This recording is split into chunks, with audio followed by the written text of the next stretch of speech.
예수님께서 십자가에서 마지막으로 남기신 7가지 말씀을 가상 실현, 십자가 위에서 남기신 7가지 말씀이라고 합니다. 그 중에서 오늘 3가지 예수님이 남기신 말씀은 요한복음에만 기록되어 있는 말씀인데요. 이 3가지를 중심으로 은혜를 나눠보자 합니다.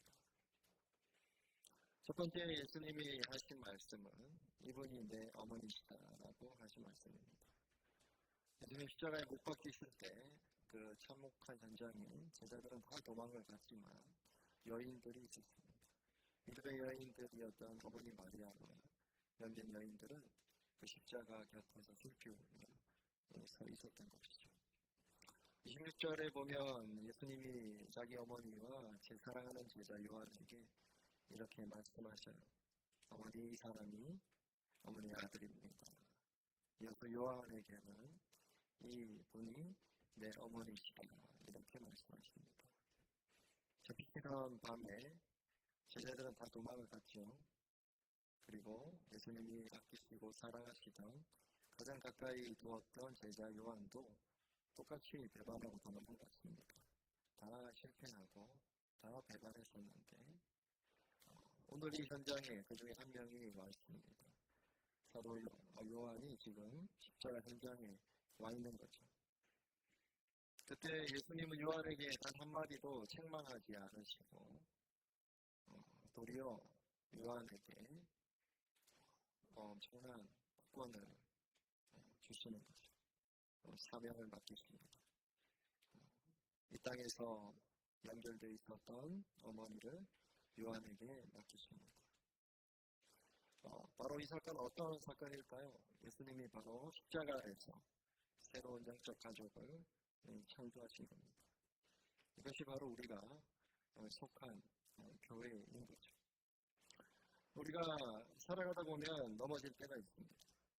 때로 우리는 주님을 멀리 떠날 때도 있고 어떨 때는 우리가 마음으로 주님을 거역하고 그럴 때도 종종 있습니다. 그러나 우리가 기억할 것은 주님은 우리를 결코 버리시거나 떠나지 않으신다는 것입니다. 할렐루야. 그렇기 때문에 여러분, 주님께 우리는 같이 나아가는 그 마음을 항상 다시 가져야 됩니다. 여러분, 우리가 거역했습니까? 멀리 떠나 있습니까?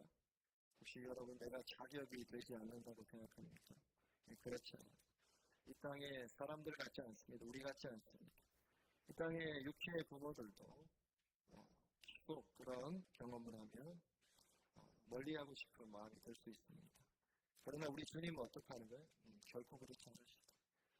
우리 주님 언제나 자비를 베푸시고 용서할 준비를 하고 계신 그 놀라우신 너무나 사랑이 크신 주님이십니다. 뿐만 아니라 우리를 기다리시는데 크게 우리를 찬양하며 맞이할 준비를 하고 계십니다.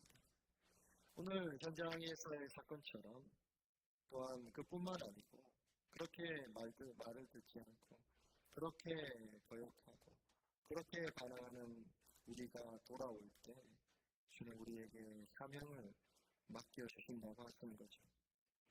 우리가 사명이라고 하면 거창한 것으로 우리가 종종 자주 오해를 합니다.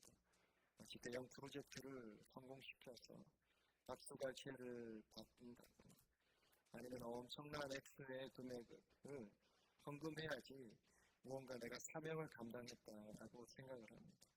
그리고 때로는 내가 어떤 큰 일을 맡는 리더가 된다거나 아니면 교회에 서서 내가 뭔가 사람들 앞에 드러나는 일들을 하고 그리고 뭔가 사람들을 이끌고 그리고 직분자가 되고 이렇게 하는 것이 사명이라고 생각하는 경우가 있습니다. 그러나 여러분, 사명은 거기서부터 시작하는 것이 아니죠. 하나님께서 우리에게 큰 일을 맡기시려면 하나님 반드시 작은 일부터 우리에게 어떤 태도와 마음으로 하시는지 보시는 겁니다. 우리가 정말 작은 일부터 우리가 맡지 못한다면 하나님 우리에게 결코 큰 일을 주시지 않습니다. 우리 작은 일부터 실천하는 것, 작은 구체적인 사소한 말씀부터 순종하는 것, 여러분 그것이 우리의 사명을 감당하는 거죠. 그리고 여러분 우리가 생각할 때 여러분 어떻습니까? 제가 아무리 얘기를 해도 여러분들은 사람들을 계급으로 나눌 것입니다.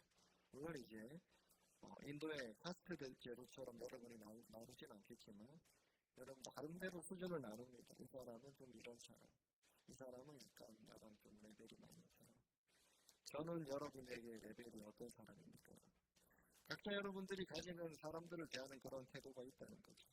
그러면 여러분 무엇입니까? 가장 작다고 생각하는 자를 대하는 태도, 그것이 바로 여러분 주님을 대하는 태도입니다. 여러분이 함부로 대하고 여러분이 무례하게 대하는 그 태도, 그 태도가 바로 주님을 대하는 태도입니다. 여러분 정말 거기서 돌이키고 회개하지 않으면 하나님이 큰 일을 절대 맡기시지 않는 거죠.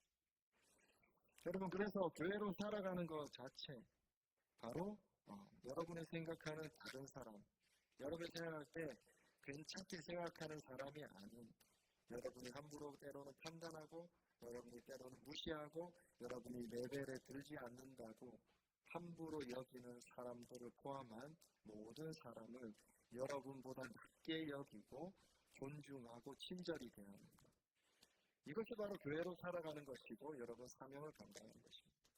우리는 자꾸 엄청나게 큰 프로젝트를 엄청나게 놀라운 일을 하는 것이 사명이라 생각합니다. 여러분 그 삶을 살아내지 못한다면 여러분 어떤 것도 하나님은 여러분한테 맡겨주지 않으실 거예요. 교회로 살아가는 것 그 자체, 그 놀라운 사명을 감당하시길 축복합니다. 여러분 두 번째 하나님 예수님이 마지막 남기신 말씀이 무엇일까요? 바로 내가 목마르다. 이 말이 왜 중요합니까? 예수님이 십자가에서 목마르다 한 것이 왜 중요할까요? 예수님은 완전한 하나님이시면서 어떠시가 동시에 완전한 인간이셔야 됐습니다. 왜 그럴까요? 모든 인류의 인간의 죄를 담당하시려면 인간이 되셔야 되는 거죠. 인간의 죄를 담당하기 위해서 다른 것이 인간의 죄를 담당할 수 있습니다. 예를 들어 어떤 사람이 사람을 죽였어요. 그럼 사람을 죽인 거에 대한 죄를 담당하려면 사형을 당해야 되죠. 근데 그 죽인 범죄자가 원숭이를 데려와서 이 원숭이를 대신 죽여주십시오. 그러면 그 값이 치러지지 않습니까? 얘기하면 아무도 그 말을 납득하지 않죠. 바로 우리가 인간이 지은 죄에 대해서 바로 인간으로서 그 값을 치르셔야 되기 때문에 하나님은 완전한 인간으로 이 땅에 하나님의 아들 예수님은 이 땅에 오신 거죠. 그래서 완전한 인간이 되셔야만 해서 완전한 인간의 옷을 입고 오셔서 예수님 이 땅에서 사역하실 때 피곤하셨고 부리셨고 슬플 때 우셨고 채찍에 맞으실 때 그 생살이 찢어지는 고통을 느끼셨다는 거죠.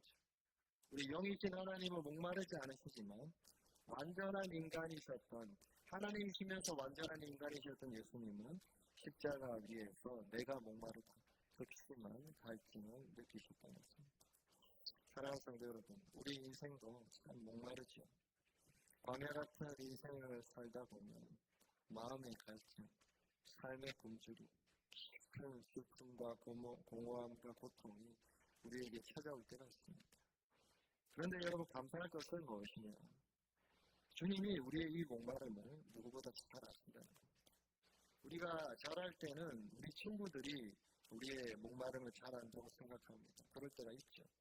그때 못 모르고 서로 친할 때입니다.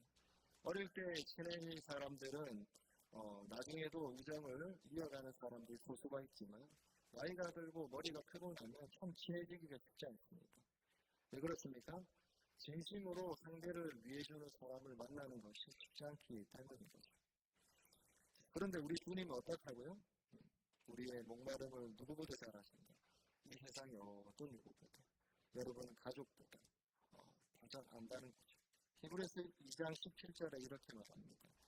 모든 점에서 형제자매들과 같아지셔야만 했습니다.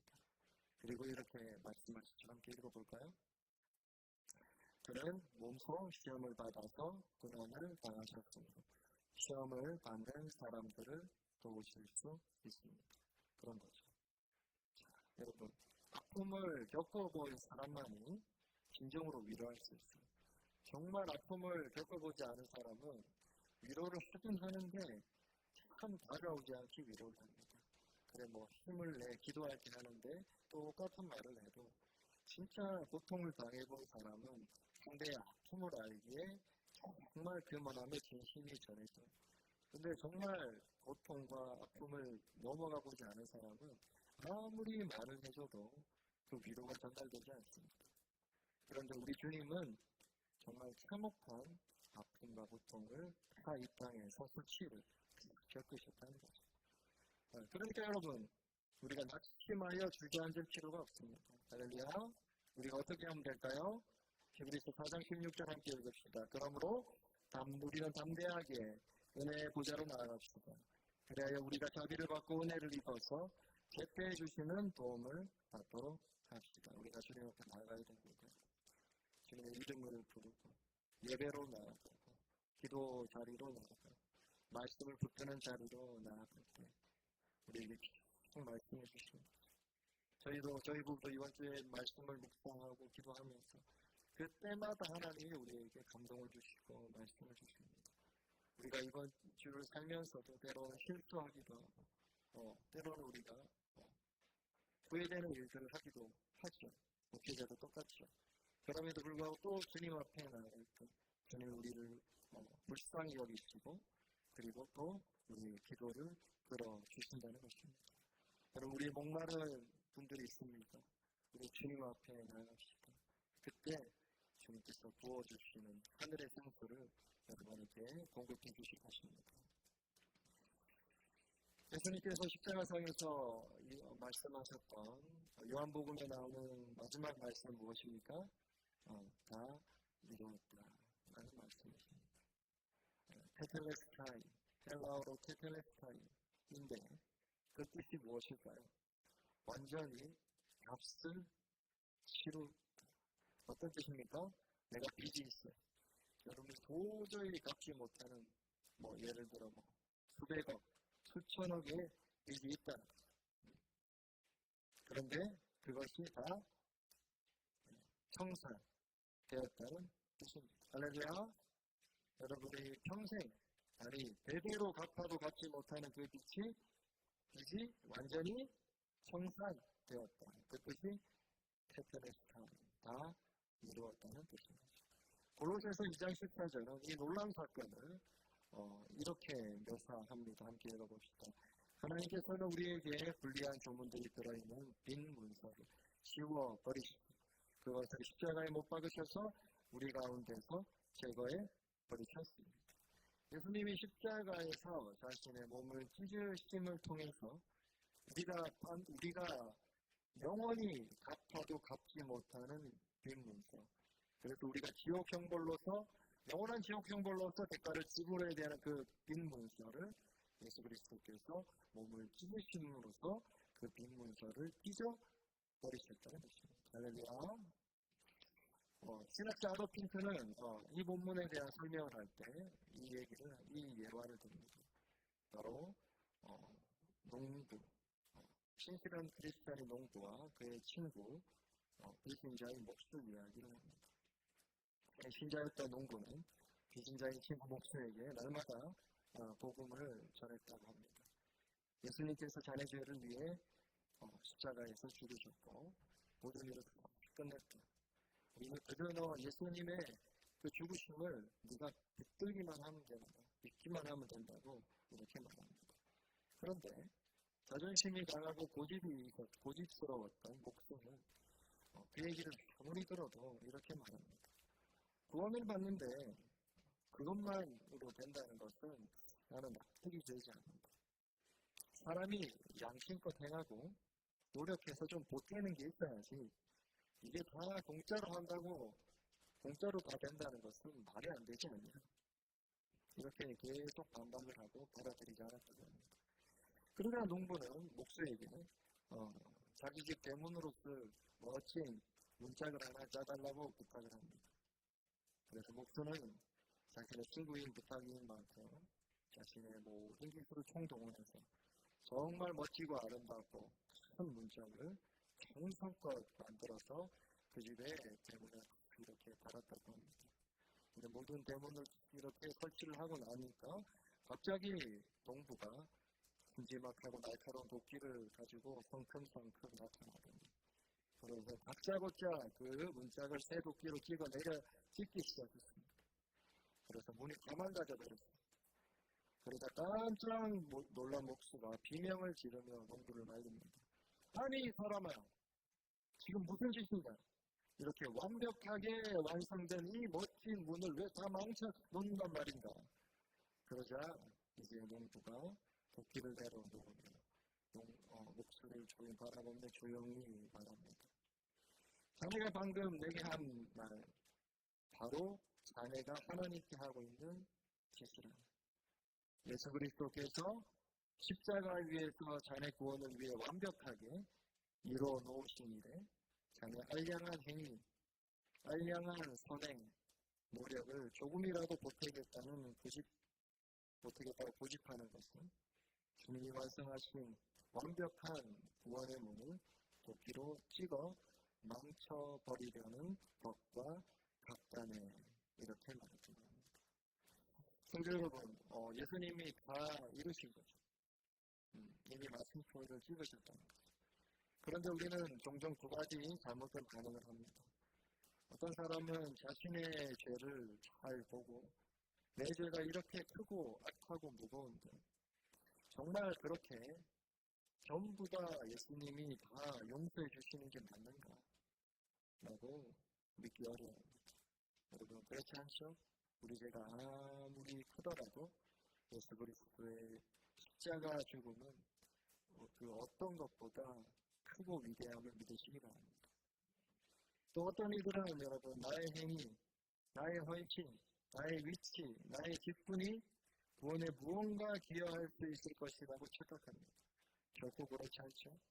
구원에 있어서 인간이 보탤 수 있는 것이 아무것도 없습니다. 여러분 이것이 굉장히 중요합니다. 우리가 정말 이 분명한 신앙을 가지고 있지 않으면 우리는 서서히 변질되어 갑니다.